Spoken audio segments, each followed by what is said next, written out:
Welcome to my YouTube channel. हम लोग question number 9 को सोल्व करेंगे।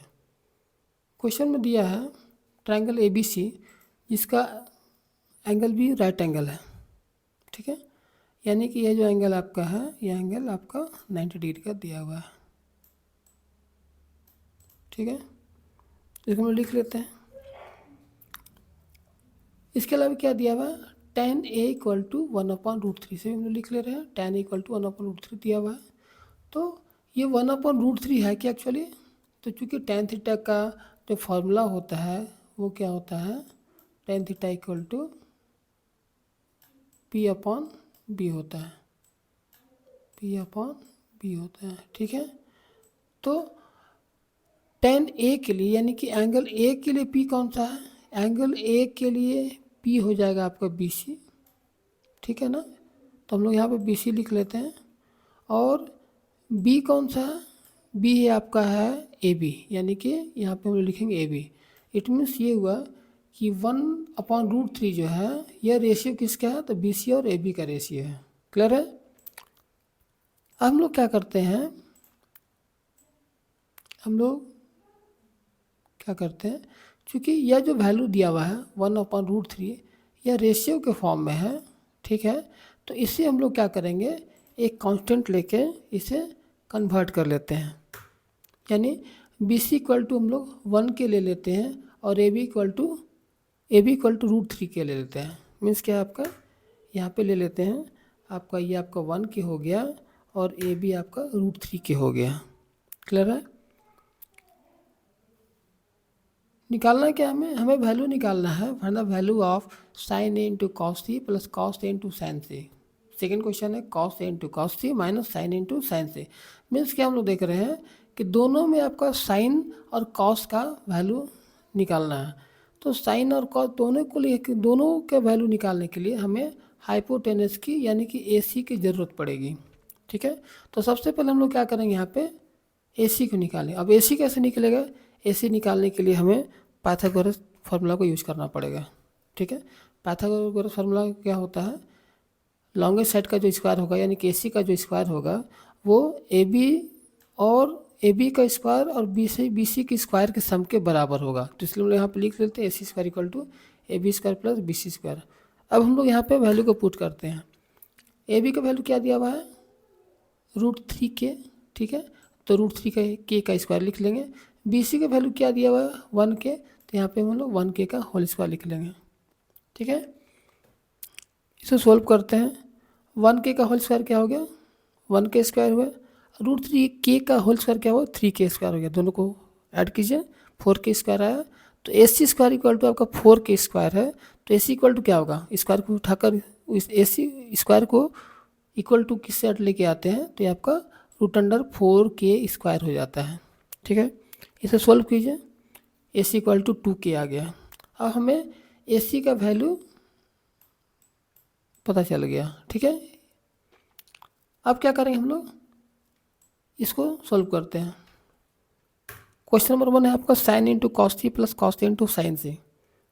वैल्यू को पुट करते हैं। साइन A इक्वल टू क्या है आपका, साइन A यानी कि एंगल A के लिए साइन थीटा इक्वल टू क्या होता है, P/H होता है। तो इसके लिए P कौन सा है, BC है, H कौन सा AC है, यहाँ पे लिख लिए BC/AC। कॉस C के लिए यानी एंगल C के लिए आपका बेस कौन सा हो जाएगा, BC हो जाएगा और H कौन सा होगा, AC होगा। तो हम लोग फिर से लिखते हैं वापस BC/AC। सेम तरीके से हम लोग कॉस A और साइन C का वैल्यू यहाँ पे लिखते हैं।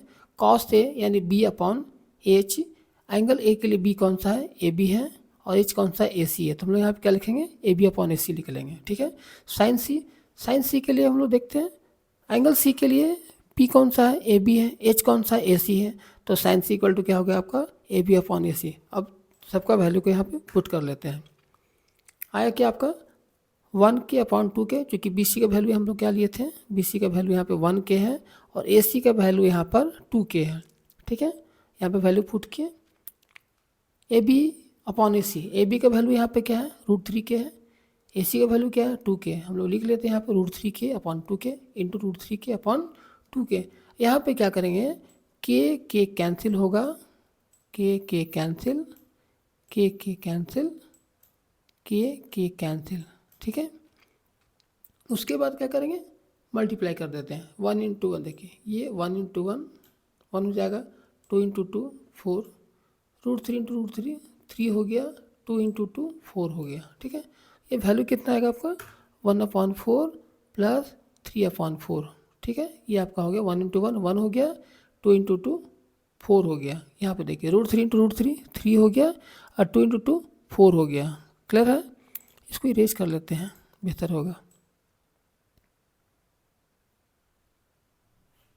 ठीक है, उसके बाद क्या करेंगे हम लोग, उसके बाद हम लोग देखते हैं कि जब इसे सोल्व करेंगे तो ये आपका 1 + 3/4 आ जाएगा। सोल्व कीजिए इसे, 4/4 इक्वल टू आपका 1 आ गया। अब आते हैं हम लोग नेक्स्ट क्वेश्चन में। नेक्स्ट क्वेश्चन क्या कहता है, cos A into cos C minus sine into sine C। यहाँ पे भी हम लोग देखते हैं, cos A का वैल्यू पुट कीजिए, cos C का वैल्यू पुट कीजिए। एंगल ए के लिए बेस कौन सा हो गया, ए बी हो गया, और एच कौन सा हो गया, ए सी हो गया। लिख लेते हैं हम लोग A B upon A C.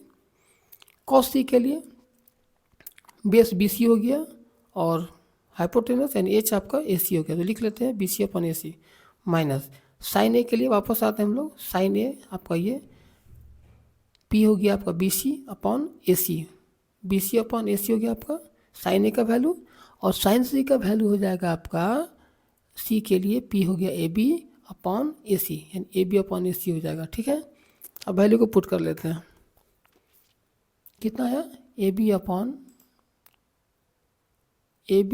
Upon A सी, इसका वैल्यू क्या हुआ आपका 1k/2k हो गया। इसका वैल्यू क्या हुआ √3k/2k हो गया। देख लीजिए यहाँ पे बी सी का वैल्यू कितना दिया हुआ √3k है, तो यहाँ पे √3k पुट करेंगे।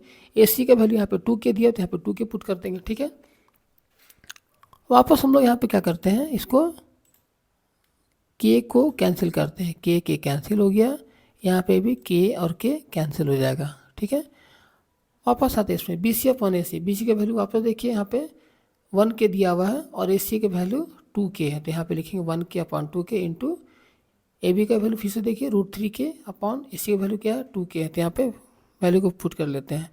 यहाँ पे भी देखिए आपका कि k और k कैंसिल हो जाता है, k कैंसिल, k कैंसिल। ठीक है, वापस इसे मल्टीप्लाई करते हैं, देखिए 1/2 इंटू √3/2, तो 1 इंटू √3 क्या हो गया √3 हो गया, 2 इंटू 2 क्या हो गया 4 हो गया। क्लियर है, अब यहाँ पे आते हैं, माइनस का साइन है, पुट कीजिए 1 इंटू √3 हो गया, 2 इंटू 2 4 हो गया। क्लियर है, हम लोग देखते हैं क्या है, दोनों का वैल्यू सेम है, √3/4 माइनस √3/4 माइनस कर दे 0 आ जाएगा।